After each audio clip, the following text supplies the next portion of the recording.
Perhatikan kalimat ini, Yesus menyediakan dirinya untuk melayani saudara dan saya. Wow, padahal kita manusia berdosa loh. Nah, untuk bisa dia melayani, Tuhan bertanya seperti tadi, apa yang kalian mau Bapak Ibu penonton supaya Yesus lakukan? Kita harus bertobat.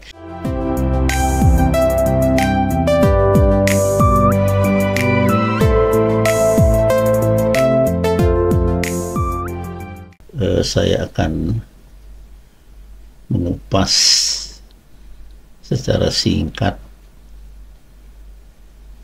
keluhan-keluhan yang dialami teman-teman, terutama di dalam menyampaikan doa.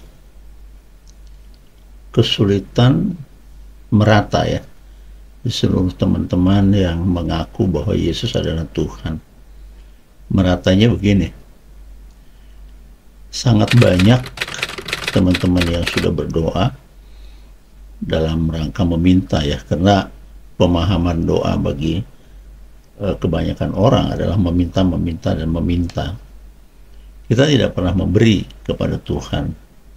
Sepanjang waktu sampai umurnya setua-tua ini, minta tok isinya.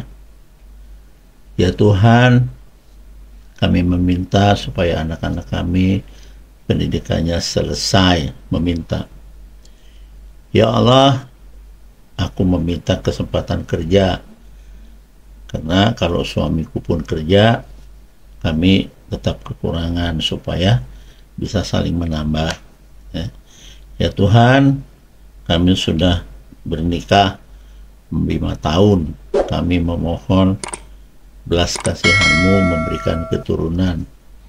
Ya Tuhan, kami memohon anak-anak kami untuk berjodoh kiranya karena umurnya sudah lanjut. Ya Tuhan, ya Tuhan, ya Tuhan. Hampir tidak ada, mungkin ya, tidak ada yang mengatakan, Tuhan, aku hendak memberi kepadamu. Nggak ada. Tuhan, aku hendak serahkan semuanya hidupku bagimu. Nggak ada. Tuhan, aku hendak memberikan hartaku bagi orang-orang miskin, orang-orang yang tidak punya, orang-orang yang melarat. Ya mungkin, hampir tidak ada ya. Ya, seperti itu. Jadi kita ini egois, kita ini rakus, kita ini tidak memikirkan orang lain ya. Padahal yang diajarkan adalah kasihi. Kasihilah sesamamu. Mempelajari ini saja sudah rumit. Bertahun-tahun tidak tamat-tamat. Ya. Tidak ada yang rela gitu. Bersedekah itu mengasihi loh, sobat. Tapi ya ngapain ngasih sama orang-orang susah? Kita juga kekurangan. Inilah yang muncul di dalam hati dan iman teman-teman. Itu keliru. Sangat keliru. Padahal Tuhan Yesus bilang, apa saja yang kau minta akan kuberikan kepadamu. Apa saja yang kita minta, Tuhan siap. Ya Bapak Ibu Saudara. Oke, saya akan mulai dari Yohanes 15 ayat 7, teman-teman. Di dalam Yohanes 15 ayat 7 dikatakan begini, jikalau kamu tinggal di dalam aku dan firmanku tinggal di dalam kamu, mintalah apa saja yang kamu kehendaki dan kamu akan menerimanya. Amin. Sesingkat itu ditulis dalam kitab Yohanes 15 ayat 7. Ini kata Yesus loh, yang banyak kita tidak pelajari ya teman-teman. Ya, asik-asik pikiran kita saja yang menonjol ke depan. Aku pikir, aku rencanakan, aku katakan, aku mau, aku dan aku. Kata-kata Yesus nggak laku. Ya, tidak laku. Nih, saya ulangi. Yohanes 15 ayat 7.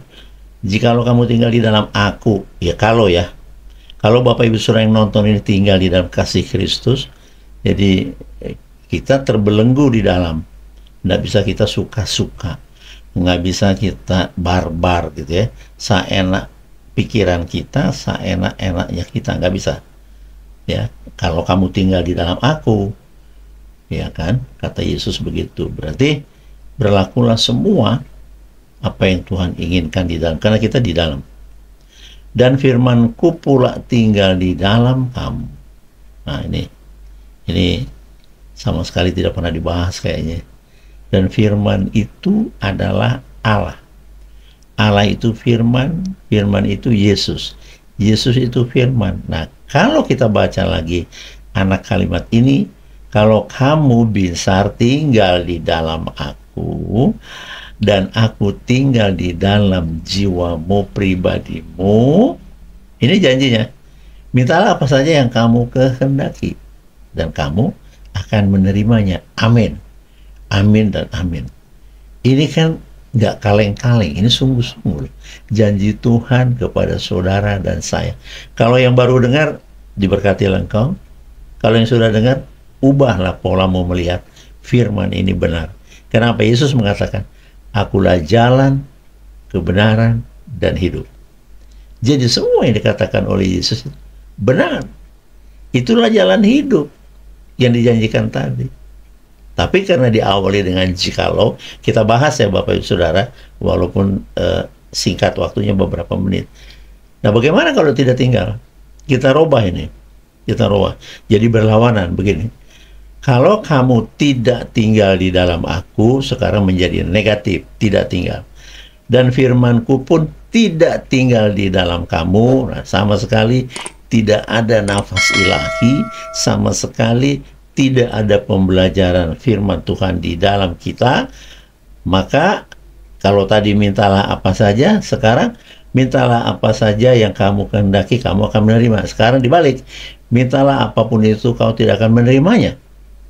Paham saudara? Ini tadi kita balik ya. Kalau kamu tidak tinggal di dalam aku, dan firman-Ku tidak menjadi landasan berpikir, landasan bertindak kamu dalam jiwamu, tidak, firman-Ku tidak ada di dalam dirimu, maka mintalah apapun, kau tidak akan nerima itu. Paham ya? Makin tegas. Nah, jadi Bapak Ibu Saudara, sebenarnya kita ini udah dimanja-manjain sama Tuhan. Kita sudah diberi dan diberi. Karena mintalah. Enak, mintalah apa saja yang kamu kehendaki. Yang kamu kehendaki sepanjang itu baik buat hidupmu, anak cucumu, dan menjadi berkat bagi tetanggamu, bagi orang lain, dan bangsa-bangsa lebih luas. Kan begitu ya Bapak Ibu Saudara. Paham ya? Jadi enak. Nah, kalau memang jikalau kamu tinggal di dalam Allah, itu menjadi pilihan saudara, berarti saudara menjadi pemenang. Apapun yang kamu minta, apapun yang kau kehendaki, kau akan terima. Tapi dalam waktunya Tuhan, tetap bersabar di dalam doa. Kan begitu. Pada bagian lain kita temukan di firman Tuhan di Alkitab, mintalah, maka kau akan menerima. Carilah, kau akan mendapatkan. Ketuklah, kau akan dibukakan.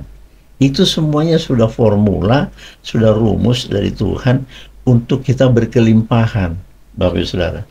Jadi sebenarnya kalau menurut saya, yang saya pelajari firman Tuhan ini, ya dan amin, saudara dan saya, walaupun beda usia, kita dilahirkan bukan untuk melarat,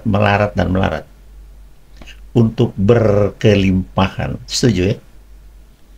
Jadi kita dilahirkan dari perut emak masing-masing ini bukan untuk miskin. No. Sekarang begini. Katakan miskin ya. Katakan miskin. Kita bicara tentang harta dunia. Nggak punya apa-apa. Saudara bagaimana bisa berbagi dengan saudaramu? Uangmu tidak ada. Hartamu tidak ada. Kan tadi dipesan. Kita lahir untuk menjadi berkat bagi saudaramu. Untuk menjadi berkat bagi saudara jauhmu, bagi mertuamu, bagi iparmu, bagi tetanggamu, bagi dosenmu, bagi sahabatmu di kampus, bagi semua kau menjadi berkat bagi dunia. Nah, kalau kita miskin, nggak punya apa-apa, tidak punya kelimpahan apa-apa, apa yang mau kita bagi? Nggak ada. Tidak ada. Sedangkan perintahnya jadilah berkat bagi bangsa-bangsa. Bagaimana kita menempatkan jadi berkat bagi bangsa-bangsa? Nah, ini dia. Tinggallah di dalam Kristus, dan biarkan firman itu tinggal di dalam engkau. Maka mintalah apa saja, kamu akan menerimanya. Oh, haleluya. Bapak Ibu Saudara, menyenangkan. Yes. Bagaimana caranya supaya begitu? Ya, Anda bersatu dengan Tuhan, tetap berdoa, minta pimpinan Tuhan, ya toh? Supaya Roh Kudus akan mengendalikan hidupmu. Roh Kudus itu tidak datang kepadamu kalau tidak kamu minta, atau secara khusus dikirim, diberi, ditunjuk engkau untuk memiliki Roh Kudus, dipilih engkau untuk menerima Roh Kudus.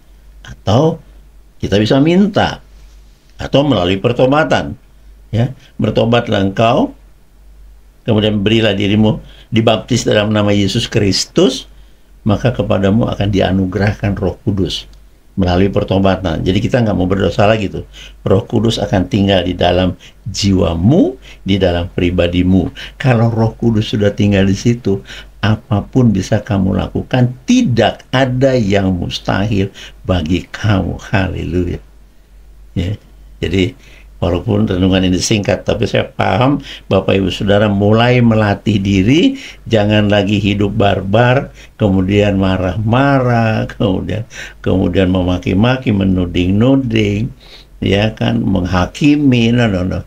Kasihani sesamamu, ampuni kesalahan mereka, berikan apa yang kau punya bagi mereka yang tidak punya, bantu mereka, memberi, dan memberi. Karena kalau kita memberi orang-orang di dunia yang tidak punya apa-apa, sebetulnya Tuhan sudah mengatakan bahwa kita kepanjangan tangan Tuhan menjadi berkat bagi sesama manusia di kolong langit ini. Bapak Ibu Saudara, berarti Bapak Ibu Saudara pasti berkelimpahan. Caranya seperti tadi. Ya, tinggallah di dalam Kristus, Bapak Ibu Saudara. Ya. Jadi kalau tidak tinggal di dalam Dia, kalau Anda tinggal di dunia, lalu hukum-hukum dunia itu ada di dalam jiwamu, maka dikatakan kamu bukan milikku. Sebab yang menjadi milik Allah adalah orang-orang kudus. Kuduslah engkau karena aku Tuhan Allahmu kudus. Tidak ada yang mustahil bagiku, bagi kamu yang percaya juga tidak ada yang mustahil. Jadi Tuhan bilang kalau kamu kudus, kamu adalah milikku. Nah sekarang persoalannya lagi, kalau kita tidak kudus, ya milik dunia. Jadi kalau kita milik dunia, bapak kita siapa? Iblis. Ya toh? Karena kita milik dunia, dikuasai sepenuhnya hidup kita oleh roh kejahatan, roh-roh yang tidak disukai oleh Tuhan, bertentangan dengan Tuhan. Satu lagi, saudara yang terkasih, di dalam Markus 10 ayat 51, lagi-lagi janji yang menyenangkan buat kita. Ini semua janji enak. Kalau sampai kita tidak ambil dan kita lakukan sebagai pelaku firman, maka kita keluar dari kehendak Tuhan. Kita tidak punya apa-apa. Demikian tertulis. Tanya Yesus kepada seseorang, apa yang kau kehendaki supaya aku perbuat bagimu? Apa yang kau mau? Supaya aku lakukan, supaya aku bikin.